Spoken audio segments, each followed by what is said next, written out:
இவனுக்கு இந்த வாய்ப்பே இல்லையா?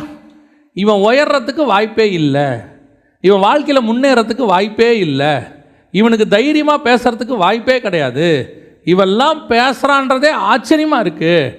அப்படி பேசுகிறான்னா என்னவா இருக்கும்? இவன் கூட ஒரு 3.5 வருஷம் இயேசுன்னு ஒரு ஆளோட இருந்தாங்க. அந்த தைரியம் தாங்க இவனுக்கு இவ்வளவும்.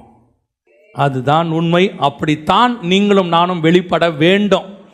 நீ டாக்டராக வெளிப்படுவதை விட, இன்ஜினியராய் வெளிப்படுவதை விட, தேவனுடைய பிள்ளை கர்த்தர் கூட இருந்தவன் இவன் வெளிப்படுது பார்த்தீங்களா, அந்த வெளிப்பாடுக்கு ஈக்குவலான வெளிப்பாடு வேற எதுவுமே கிடையாது.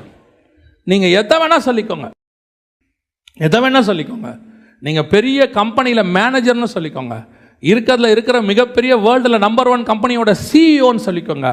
இது எல்லாத்தை விட கர்த்தரோடு இருக்கிற மனுஷங்கிற வார்த்தை இருக்குல்ல, அதுதான் இருக்கிறதுலே நம்பர் 1.